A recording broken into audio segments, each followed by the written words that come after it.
Hello. Hello, students. Hello, ma'am. Yeah, Arna. So, should we start? Just 1 minute is there, then I will start Yes, immediately. Okay. yes, ma'am. Students are joining. Just Okay. a minute. So, just check if I'm sharing the screen. You are able to see this.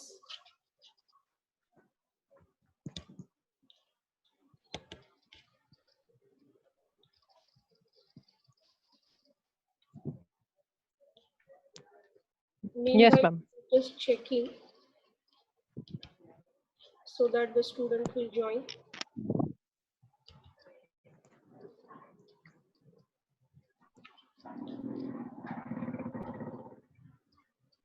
Okay. Is it visible? Yes, ma'am. No problem. Okay. So, quickly. Uh, yes, students, should we start? I have Yes, unmuted. ma'am. We I can have start. muted them. Okay. So yes, we will start. Good evening, all my students. So if you have any doubt, Arnav, I have not muted you, I guess. Let Yes, me ma'am. check. Yes, Okay. ma'am. So you can just raise me, or you can interrupt me. And I hope others are they are muted, right? Just check. No, ma'am. Aditi is not muted. It's okay. Yeah. Fine. Yes, ma'am. Okay, so let us start. And if somebody is interrupting, you just tell me so that we will just interrupt the things and I will again start the session. Okay, so let us start Yes. this. Good evening, students. I hope uh, you are doing well at your home. And now we are just taking the session of ARM on the basis of the request which are raised by the different students. I'm just taking this session. So everybody knows that whichever LPC 2148 we are studying in our lab session, it has a core as a ARM7 itself, right? So we are considering LPC 2148 as a microcontroller, but it has its, you can say, as a IP core as a ARM7. And you should know that the which are the families are available in a ARM. So you can start with ARM7, ARM9, ARM11. Then some advanced models are there like ARM Cortex and all. Okay, so in your syllabus there is a ARM7. So as you know, the important point of the ARM7 or the Unit 1 is even though the title is a different one, ARM7, ARM9, ARM11, you don't concentrate on the title. Only you have to consider that which are the important thing which you should concentrate on. So when you are considering the ARM architecture, you should know that it is a RISC processor, and you should know the RISC and the CISC processor differences. And as I know that you have studied the RISC and CISC processor since your 8051 when you have done the study. Okay, so basically why we are going for the reduced instruction set computing, because we are having a less you can say the all the instructions are the hardware, and so very few addressing modes are available, very few instructions are available, so everybody loves the RISC architecture, right? And we are emphasizing on the pipelining structure of the RISC as well. And moving towards the basic things of the ARM7, you should know at least the data flow model, programmers model, which are the modes of operation of ARM7. So everybody knows that IRQs, FIQ, you have written in the ADC code, right? So where it comes from? It comes from the basic modes of operation of ARM, because ARM is a core in a LPC 2148. And eventually then we will go ahead with the instruction set and a simple programming assembly language for the ARM7. And a Bible of ARM7 is all of you know that it's Andrew's laws. And I request that everybody, if you have this, then you please go with the first two, first, second, and third chapter, and it gives you or covers the everything which is there in your syllabus. Okay. So the next is, I'm not going to be covering this brief history of ARM. Everybody knows. Only one point which should remember is it's a 32-bit RISC processor. I'm highlighting on the by using the cursor what things you have to remember. It's a 32-bit processor, and so whenever we are doing programming, everybody should know that whichever the SFRs are there in LPC 2148, all are 32-bit because it has a ARM processor. Okay. And important point is, whenever you are reading the book, you are getting one particular name as ARM provides intellectual property or IP solution. What it means. So when you are considering any kind of devices which has ARM inside, so it has a IP core property, means whichever the coding or IP has been evaluated by this companies, they can directly sell, and they can use as a core, and they can evolve some kind of a microcontrollers over there. Features of ARM, everybody knows, only based on RISC technology. This is important.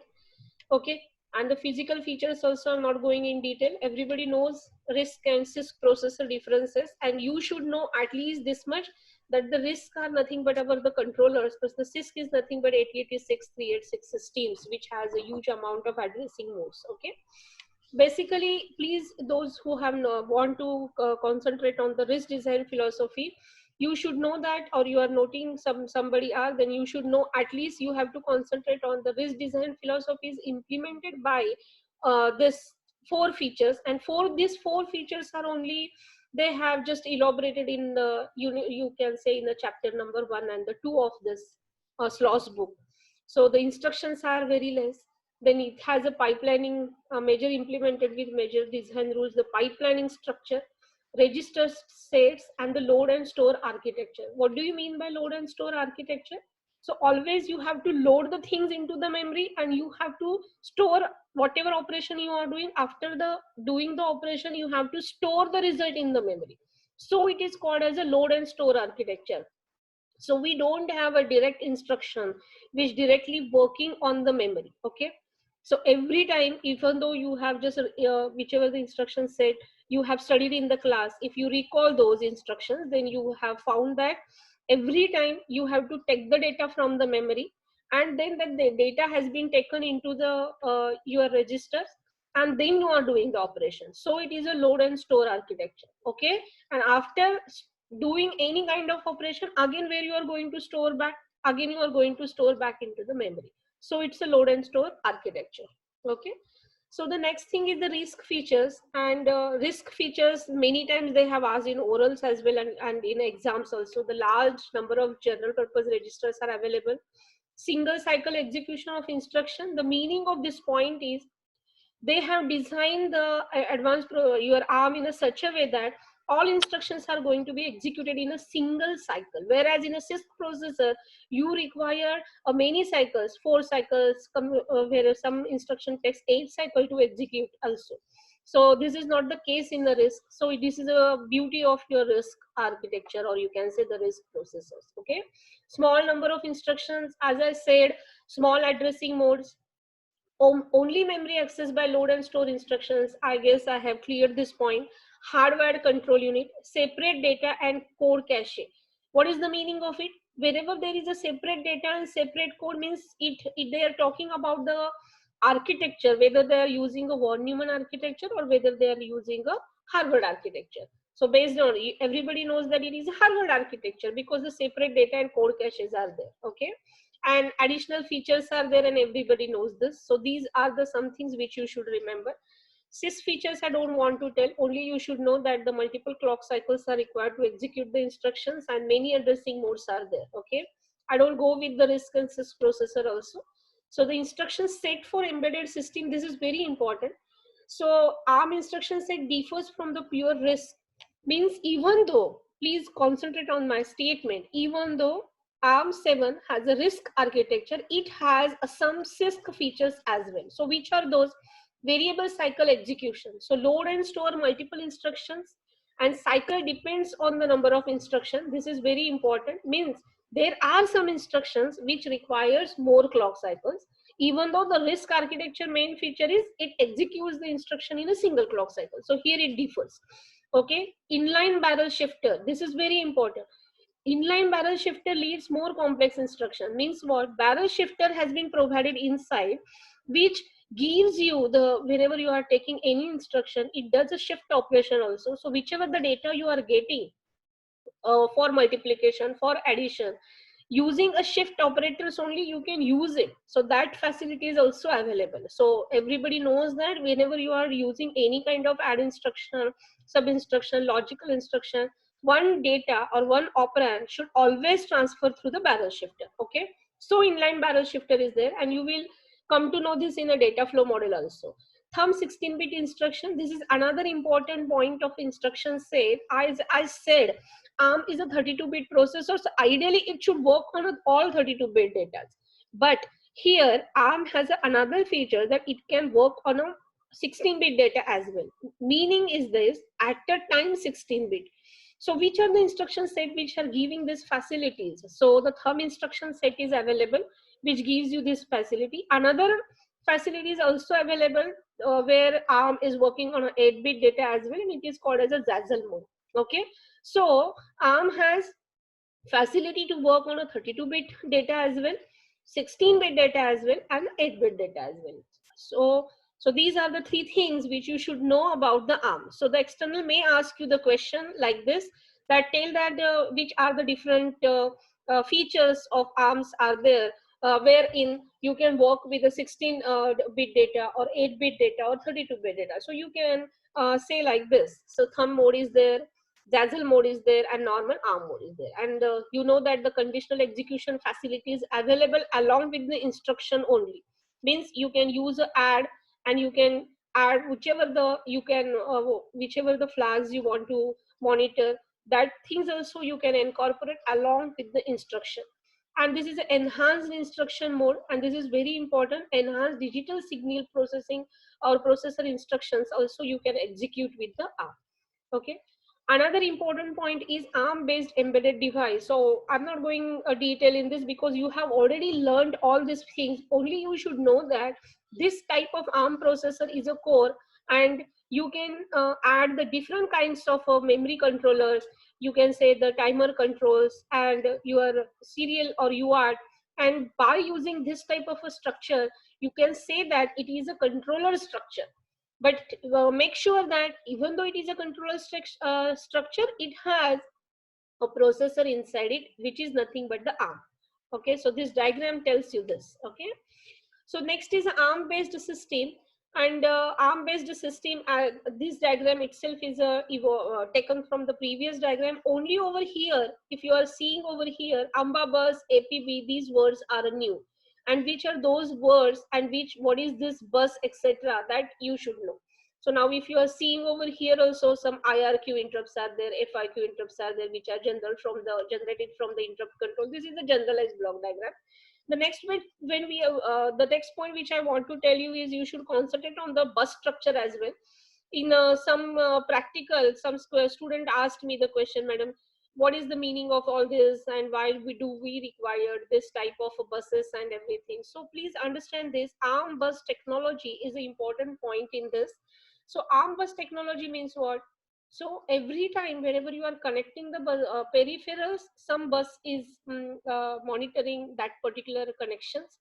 Okay, so there is always the two kinds of a thing. One ARM processor is a core, which is called as a bus master, and peripherals are considering as a slaves over there. So these two types of concepts are evolved, and whichever the buses are controlling, so these are nothing but the, you can say that, advanced microcontroller bus architecture. And so the name is AMBA, AMBA. So it is very easy to remember for you people, advanced microcontroller bus architecture. And this AMBA bus introduced by ARM only, and it has a two types. One is a system bus and another is a peripheral bus. The another name for a APB itself is you can say that the APB, VPB, everything is the same. So ASB and APB are the two things. And the next one is the same bus they have designed as a ARM high performance bus, where the performance has been improved. Okay, so these types of a terminology you have seen whenever you have seen the your architectural diagram of a ARM. Okay, so I don't want to go in this detail, but these two terminologies you should know that which are this AHB, APB kind of things, and how it supports whenever you are going to consider or connect the different kinds of peripherals. Memory structure I don't want to concentrate over here. Every time you should know that the cache and the secondary storage memories are also available whenever you are storing a particular data. And the peripherals, we have already studied it, so I'm not going in detail. Okay, so the memory controllers, interrupt controllers are available, and these are the things whenever we are going to see any kind of a particular till the application level operating system, which are the different kinds of parts which we have to concentrate on. So please understand, I have completed a first chapter of a SLOS by this unit, or whichever the lecture I have taken. So in the first chapter of a SLOS, this has been covered.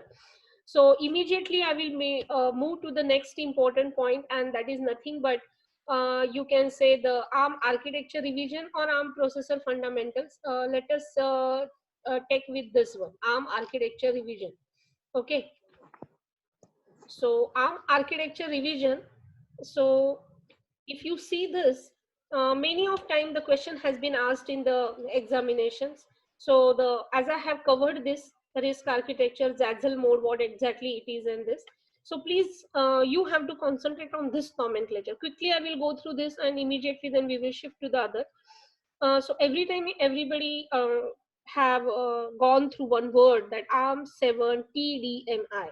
Okay, so what it is exactly, it is some nomenclature which has to be followed when the ARM processor has evolved. Okay, so if you see over here, please pay attention. It's X, Y, and Z. X itself is a family. Y is nothing but the memory management or the protection unit. Z itself is a cache. T, as I have mentioned, whether the ARM supports the thumb instructions or not. And as I said, thumb instruction is nothing but the 16-bit instruction. Okay, and your JTAG debugger is available or not. If the D terminology is there, then the your JTAG debugger is available. So what do you mean by JTAG debugger? So it debugs the hardware bugs. Okay, so the JTAG is a one kind of a debugger facility given for any kind of a advanced processor. You can take a VLSI, any kind of a Xilinx systems or the Xilinx board. Every advanced processor has got this particular you can say the debugger facility. M is nothing but the fast multiplier supports. Okay, then embedded ISE microcell, it's an integrated emulator which is available if I terminology is there.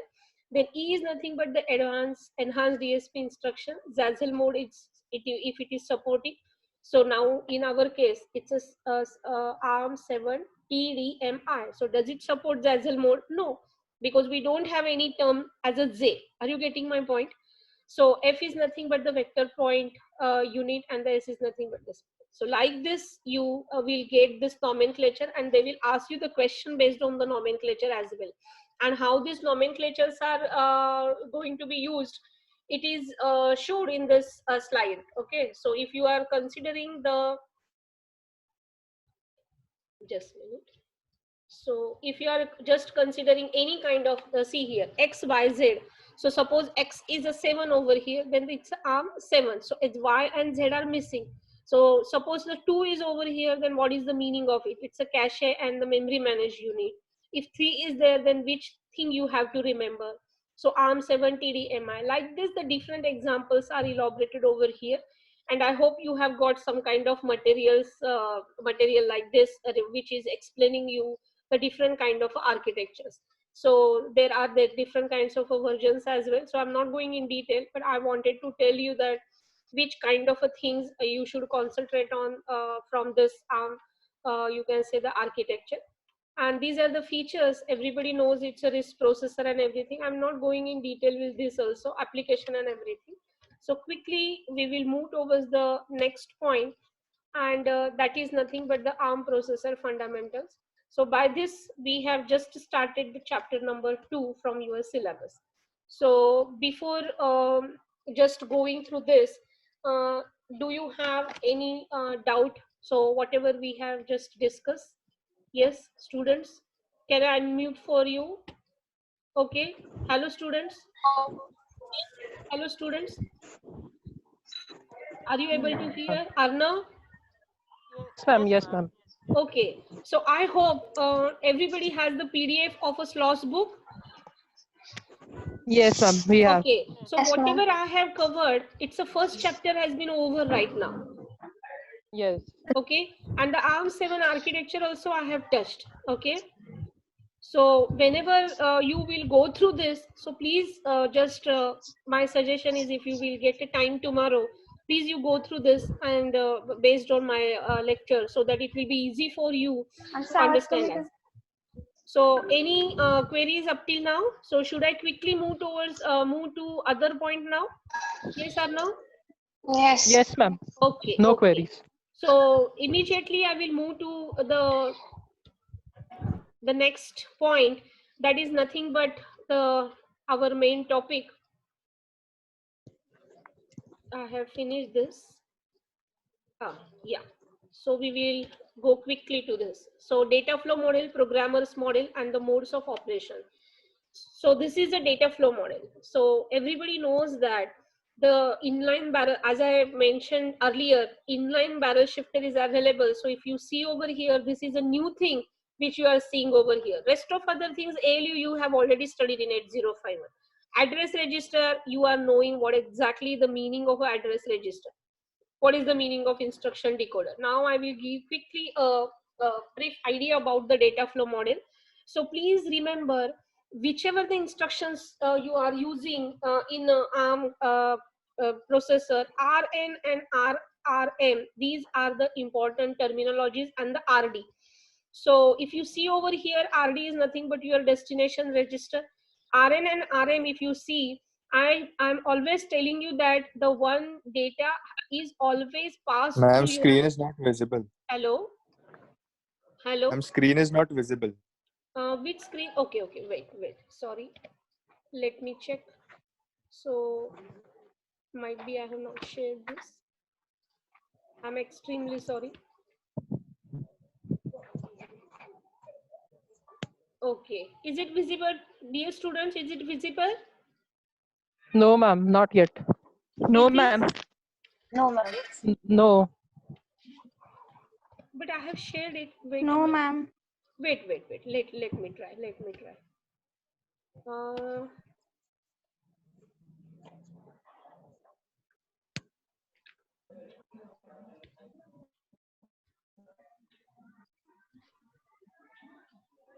just a minute. But earlier you have seen, or earlier also you have not seen anything.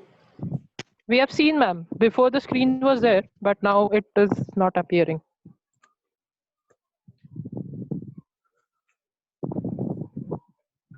For the first chapter, screen was visible.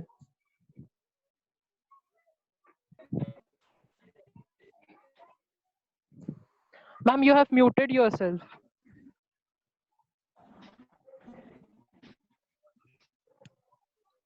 Okay. Now is it visible? Yes. Yeah. Yes, ma'am. I'm Yes, ma'am. extremely sorry, students. I'm extremely sorry. I don't know how it had happened. Okay, so whatever I talked, you have anything. Anyways, so this is the data flow model of the ARM7. Okay, I wanted to say this. I wanted to say, or I wanted to concentrate on this. If you are seeing this diagram, just if you're seeing this diagram, I'm concentrating on this RN, RM. Are you seeing this, my cursors? RM and RD.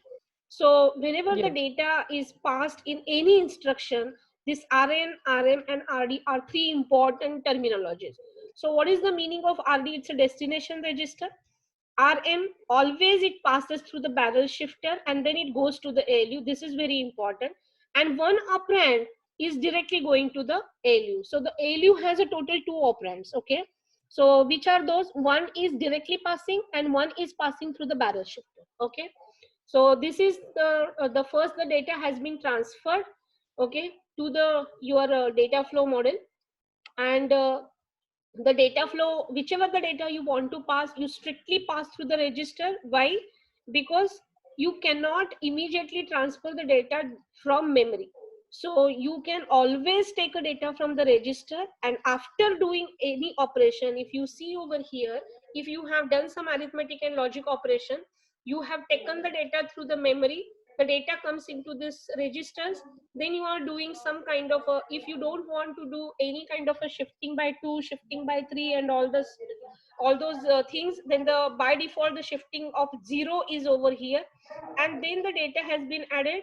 Whatever the result is there, it is stored to the memory. Then who will give you the memory address? So this address register plays important role over there, which gives the address of the memory. And obviously whenever you want to go back or you want to go ahead, whichever the things you want to, always PC is incremented, right? So the incrementer is available over here, which gives you the next memory location. Another beauty of this ARM core data flow model is it's a MAC unit. MAC is nothing but the multiply and accumulation unit. Okay, so you would find some different instructions as well which directly work on the MAC. Okay, and after this the PC is, I have already told you. So the PC always gives points to the next instruction to be executed and all. And everybody knows that the total 16 registers are available. Now over here, instead of a bank, they have given a very nice name as a register file over here. Okay. So now another important thing is, if you go through this, whatever has been written, so whichever things I have just briefed, it is there. So Harvard implementation, separate bus for data instruction, load and store architecture. Because of this, always you have to load the data through the memory, and after doing operation, you have to save the result into the memory.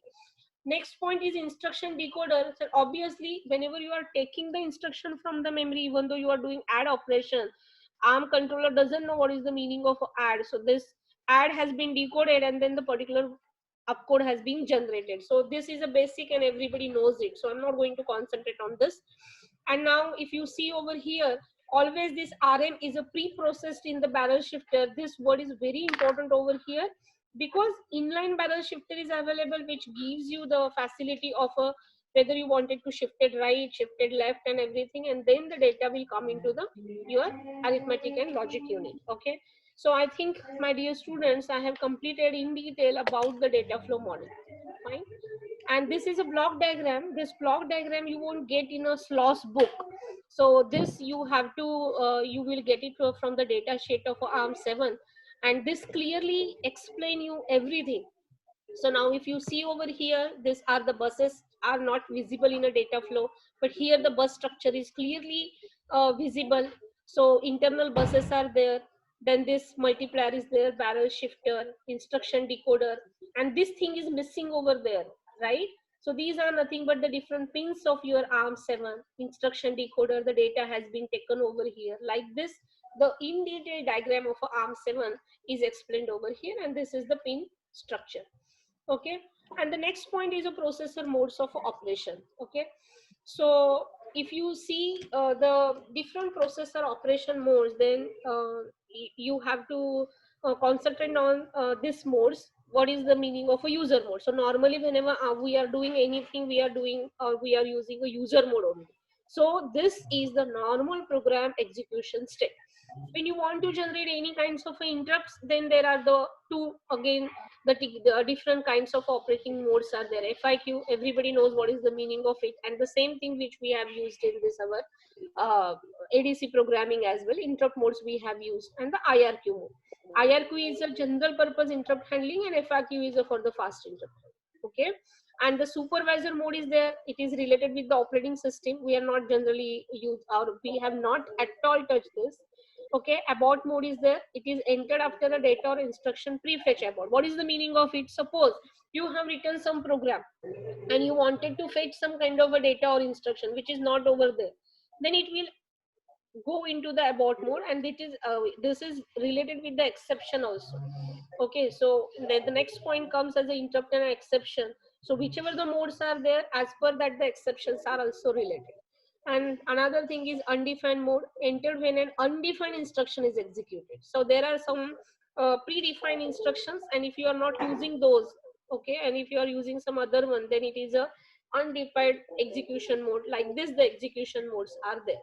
So these are the things which are divided like this. Okay, so now if you see over here, I want to concentrate on this. So this is my last point of discussion, and then we will just go to the question answer session. If you see over here, there are the two modes. One is a privileged and other one is an unprivileged mode. So unprivileged mode means our user, and privileged mode means very sensitive modes, which are nothing but the high priority interrupts or normal priority interrupt like IRQ, or this abort and your undefined instruction mode. Okay. On the your system mode is like your the operating system modes which we are not using, but they are giving this type of a thing. And these system undefined, if you are doing such any kind of error, or if you are executing any kind of mode, they are only going to be considered, these are the exception modes also. So user mode is not an exception, but these are nothing but the exception other name for the interrupt. Nice name they have given. Okay. So I guess I will stop over here. Fine. And I will just go to quickly to, I will come to this our window. And I hope students. Yes, ma'am. So yes, so many things I have tried to cover today, right? So Yeah. my request to all of you is, please go through the slots book, and whatever the points I have covered till now, please go through this and you read it, so that you will only get a confidence that yes, you can read the things and you can just understand whatever I have taught. So whichever the Yes. things I have taught, if you have any doubts, please you clarify. Again, tomorrow I'm going to touch this exception, because I have just started. It's not a complete discussion on the exception. Please, I have just told you that which are the modes available, and later how the instructions or the registers are going to be changed when the different modes are there, that I will tell you. Okay. And then immediately the instruction set. So yes, is it clear, students? Yes, ma'am. Yes, Arna? Yes, Yes, ma'am. ma'am. It is clear. Yes. Okay. So I hope at least now you don't have any problem related with understanding of a arm. And I will give you that much confidence that after listening whatever 2-3 sessions I will take, you will definitely go through the instructions and everything, and you will understand in depth whatever the things are there in advanced process. Okay. Yes, ma'am. Sure. So Yes, ma'am. thank you so much. So should we wind up the things right now? Yes, students? Yes, ma'am. So tomorrow I will just give you the another session on the remaining points. Okay. I have not touched the Okay. LCD interfacing today. So let us see that how eventually we will go ahead. So is it a useful session for you people, guys? Yes, ma'am. For Okay. revision, it is good. Thank you so much. I'm going little fast because I don't want to bore you also, and I just wanted to cover the things also. Okay. Yes, ma'am. Sure. Okay. Thank you so much. Thank you so much, my students. Okay. Bye. Thank you, Stay ma'am. safe. Bye. Okay. Tomorrow again I will take other points. Thank Okay. you. Meanwhile, please you study this. Okay. Yes, ma'am. Thank you, ma'am. Bye. Okay. Thank you so much, Thank you, students. ma'am. Thank you so Thank you, much. ma'am. Okay.